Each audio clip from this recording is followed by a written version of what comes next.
ത്രെഡും ഈ കഥയും എൻ്റെ സുഹൃത്ത് അരുൺലാൽ രാമചന്ദ്രൻ നമ്മുടെ വേട്ടയ്ക്ക് എഴുതിയ പുള്ളിക്കാരൻ്റെയാണ് ഇതിൻ്റെ കഥ എന്ന് പറയുന്നത്. അപ്പോൾ ഇതിൻ്റെ ത്രെഡ് പൂർണ്ണമായും അല്ലെങ്കിൽ ഈ തോട്ട് പ്രോസസ്സ് എന്ന് പറയുന്നത് അരുണ്ടത് തന്നെയാണ്. പക്ഷേ ഇതിൻ്റെ പിന്നെ അതിൻ്റെ ഷൂട്ടിങ്ങിലും അതിൻ്റെ എന്താ പറയുക ജയിലിൽ എങ്ങനെയാണ് ഒരു വോളിബോൾ ടീം ഉണ്ടാവുന്നത് എന്നുള്ള കാര്യങ്ങൾ നമ്മൾ കൂടുതൽ ചർച്ച ചെയ്യുകയും പിന്നെ ഇതിൻ്റെ ഇപ്പോഴത്തെ ആക്ച്വൽ ഫോമിലേക്ക് എത്തുകയായിരുന്നു. പക്ഷേ ഇനിഷ്യൽ തോട്ട് അരുൺലാൽ രാമചന്ദ്രൻ്റെയാണ്. അപ്പം ഫസ്റ്റ് എന്താ പറയാനായിട്ട് ഒരൊറ്റ പോയിന്റിൽ തന്നെ അതിന് ഉത്തരവായി.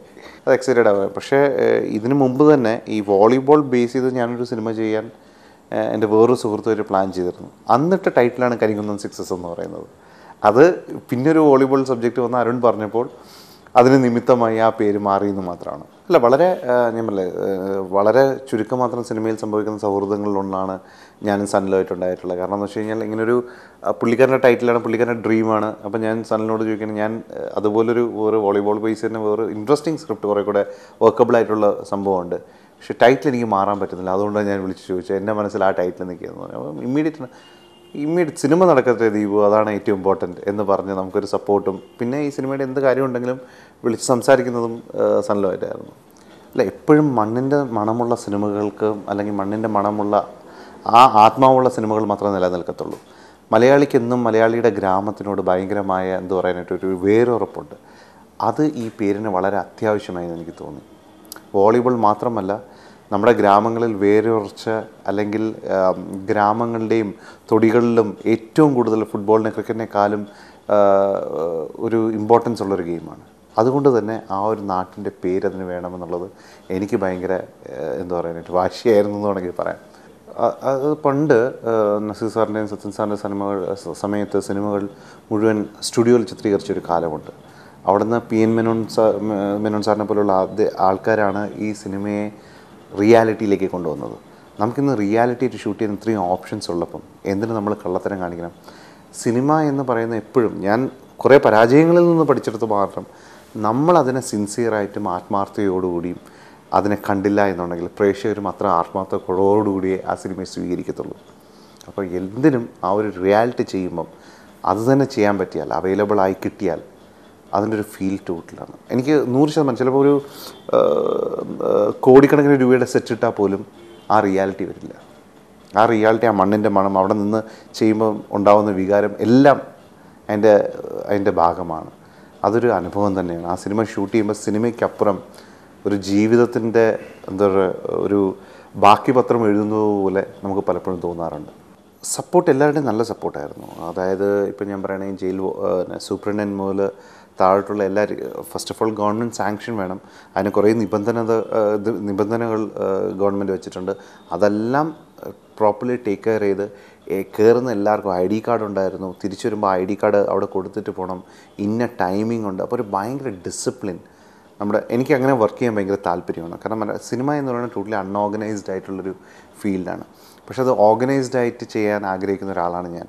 അപ്പം എല്ലാവർക്കും ഒരു ID പ്രൂഫും ഒരു ടാഗ്, അപ്പോൾ ഒരു ഡിസിപ്ലിൻ ഉണ്ട്. ഇന്ന സമയത്ത് ഇവിടെ വരണം, അകത്ത് കയറണം, ഷൂട്ട് ചെയ്യണം, തിരിച്ചു വരണം എന്നൊക്കെ പറയുന്നതിനകത്ത് ഒരു ഭയങ്കരമായ ഒരു ഓർഗനൈസേഷൻ സ്ട്രക്ചർ തന്നെ അവിടെ ഉണ്ടായി എന്നുള്ളത് അത് ശരിക്കും പറഞ്ഞു കഴിഞ്ഞാൽ ആ ജയിലിൽ ഷൂട്ട് കൊണ്ട് മാത്രമാണ് അത് സംഭവിച്ചത്.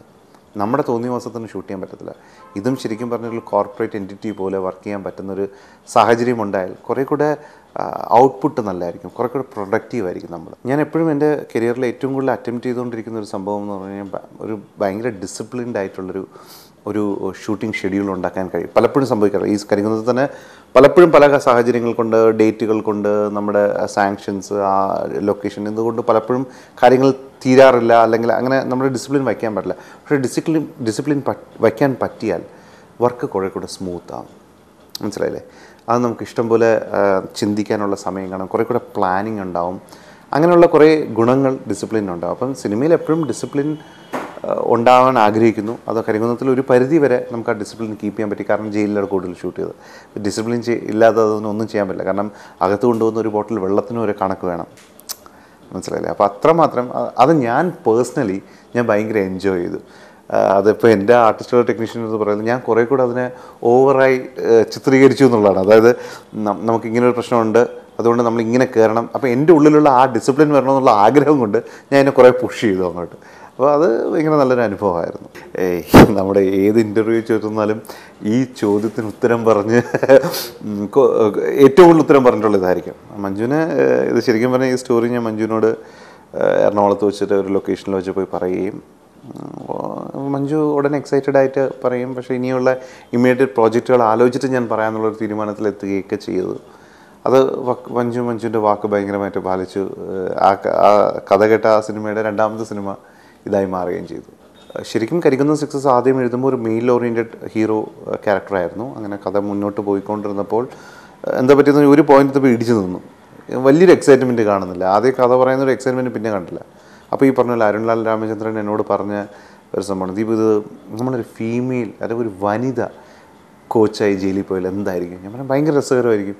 എന്നാൽ പിന്നെ നമുക്ക് അങ്ങനെ ആലോചിച്ചൂടെ എന്നുള്ള ആ ഒരു തോട്ടിന് മുകൾ ആ തീരുമാനം എടുക്കാൻ വെറും 2 മണിക്കൂറിന് താഴെ നമ്മുടെ അടുത്തുള്ളൂ. തീരുമാനം എടുക്കുകയും അടുത്ത ഒരു 3-4 ദിവസം മഞ്ജുവിനെ പോയി കാണുകയും ചെയ്യുന്നൊരവസ്ഥയായിരുന്നു. തികച്ചും എന്തു പറയാനായിട്ട് ഒരു അബദ്ധങ്ങളും ഇല്ലാതെ അല്ലെങ്കിൽ പെർഫെക്റ്റായിട്ട് ഒരു സിനിമ ഉണ്ടാവില്ല എന്ന് വിശ്വസിക്കുന്ന ആളാണ്. അപ്പോൾ സിനിമയെ അത് അവോയ്ഡ് ചെയ്ത് മാക്സിമം റിയലിസ്റ്റിക് ആക്കാനുള്ള ശ്രമം. അതുകൊണ്ടാണ് നമ്മൾ നേരത്തെ പറഞ്ഞതുപോലെ ജയിൽ എന്തുകൊണ്ട് നിങ്ങൾ സെറ്റ് ഇട്ടില്ല എന്നുള്ളതിനൊക്കെ അതിനൊരു റിയാലിറ്റി ഭയങ്കരമായി തോന്നണം. കാരണം ഞാൻ സിനിമയിൽ നിന്ന് വളരെ കഷ്ടപ്പെട്ട് പഠിച്ച കുറേ പാഠങ്ങൾ എൻ്റെ മനസ്സിലുണ്ടാകുന്നത്, സിനിമയ്ക്കൊരു ആത്മാവുണ്ട്. ആ ആത്മാവുണ്ടെന്ന് നമ്മൾ തിരിച്ചറിഞ്ഞ് കള്ളത്തരം കാണിക്കാതെ ഒരു സിനിമ ചെയ്താൽ മാത്രമേ ആ സിനിമ നിലനിൽക്കത്തുള്ളൂ. വിജയിക്കാമായിരിക്കും, നിലനിൽക്കണമെങ്കിൽ അങ്ങനെ ചെയ്താൽ പറ്റുള്ളൂ. അപ്പോൾ ഓരോ കാര്യം ചെയ്യുമ്പോഴും ഇതിൻ്റെ ആ ഒരു ഇയാൾ ഇങ്ങനെ ആയിരിക്കും ഒരു പക്ഷേ റിയാക്ട് ചെയ്യുന്നത്. അസ്വാഭാവികമായ ഒരു ഡയലോഗ് പോലും ഒരാൾ പറയൂ, ഞാനിപ്പം എൻ്റെ ഫ്രണ്ടിനോട് ഞാനിങ്ങനെ സംസാരിക്കും, അല്ലെങ്കിൽ ഭാര്യയോട് ഞാനിങ്ങനെ സംസാരിക്കൂ എന്നുള്ള കാര്യങ്ങൾ ഞാൻ ക്രോസ് ചെക്ക് ചെയ്യാറുണ്ട്. അപ്പോൾ അത് തന്നെയാണ് ഈ ഗെയിമിൻ്റെ പോയിന്റിലും എങ്ങനെയാണ് നടക്കുന്നത് എന്ന് പറഞ്ഞാൽ സിനിമയുടെ അതിർവരമ്പുകളിൽ നിന്നുകൊണ്ട് മാക്സിമം റിയലിസ്റ്റിക് ആയിട്ട്, അതായത് ഇത് സംഭവിക്കാം എന്ന് തോന്നുന്ന ഒരു കഥ തന്നെയാണ്. കഥയ്ക്ക് ഉപരി ഇത് സംഭവിക്കാം എന്നുള്ളൊരു സംഭവമാണ് എന്ന് പറയുന്നത്. കാരണം ഫയർമാൻ മുതലാണ് ആ മാറ്റം എന്നിലുണ്ടായെന്ന് ഞാൻ വിശ്വസിക്കുന്നു.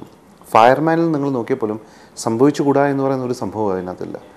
ഒരു ടാങ്കർ മറിയാം, ഗ്യാസ് ലീക്ക് ചെയ്തിട്ടുമുണ്ട്, അതിനനുസരിച്ച് പ്രിക്കോഷൻ വന്നിട്ടുണ്ട്. അതിനകത്ത് അതൊരാൾ മുതലെടുക്കില്ല എന്ന് നമുക്ക് പറയാൻ പറ്റില്ല, ഏത് സമയത്തും ഉണ്ടാവാം. അപ്പോൾ ആ ഒരു റിയാലിറ്റി ശ്രദ്ധിക്കാൻ ഞാൻ ശ്രമിക്കുന്നുണ്ട് ഇപ്പം. അത് ഞാൻ പറഞ്ഞ ഏറ്റവും വലിയ ലേണിംഗ് ആയിരുന്നു. നമ്മുടെ ഒരു കണക്റ്റുണ്ട്, ഒരു sincere connect to what we write അല്ലെങ്കിൽ വാട്ട് വി ഡു. അത് കിട്ടുന്നത് വരെയാണ് അതുകൊണ്ടാണ് ഞാൻ പറയുന്നത്, ഫയർമാനിന് ശേഷമാണ് ഞാൻ എന്നിലെ സംവിധായകനെ ഒരുപക്ഷെ തിരിച്ചറിഞ്ഞത്. അല്ലെങ്കിൽ അപ്പോൾ ഇപ്പോൾ ഓരോന്ന് എഴുതുമ്പോൾ ആ ആത്മാവിൻ്റെ കണക്റ്റ് ഉണ്ടോ എന്ന് ഞാൻ എപ്പോഴും ശ്രദ്ധിക്കാറുണ്ട്. രണ്ടുമാണ്, യാദൃശ്ചികവുമാണ് എന്നാൽ തിരിഞ്ഞു പിടിച്ചതുമാണ്. അപ്പം കുറച്ച് അത്ലറ്റിക് ആയിട്ടുള്ള ആർട്ടിസ്റ്റുകൾ വേണമെന്ന് ആദ്യമേ തീരുമാനിച്ചിരുന്നു. അതിലൊന്ന് ആദ്യത്തെ എൻ്റെ കാസ്റ്റിങ്ങിൻ്റെ ഫസ്റ്റ് നെയിം ഞാൻ എഴുതുന്നത് സുധീർ കരമനയാണ്. ഈ ടീമിൽ ഉണ്ടാവണമെന്ന് ഞാൻ വാശി പിടിച്ച ഒരാൾ. ബാബു ആൻ്റണി പിന്നെ ഇതിലേക്ക് വരികയായിരുന്നു. പക്ഷേ ബാബു ചേട്ടൻ വരുന്നു എന്ന് അറിഞ്ഞപ്പോൾ നമ്മൾ എഴുതിയ തിരക്കഥയിൽ അത് ഭയങ്കരമായി കണക്ട് ചെയ്തു. അത് യാദൃശ്ചികവുമാണ്. വന്നു കഴിഞ്ഞപ്പോഴാണ് നമ്മൾ അറിയുന്നത് അദ്ദേഹം യൂണിവേഴ്സിറ്റി വോളിബോൾ പ്ലെയർ ആണെന്ന് തിരിച്ചറിയുന്നത്. അപ്പോൾ അങ്ങനെ യാദൃശ്ചികമായിട്ടുള്ള പല ആർട്ടിസ്റ്റുകളും വന്ന് ചേർന്നിട്ടുണ്ട് ഇതിനകത്ത്.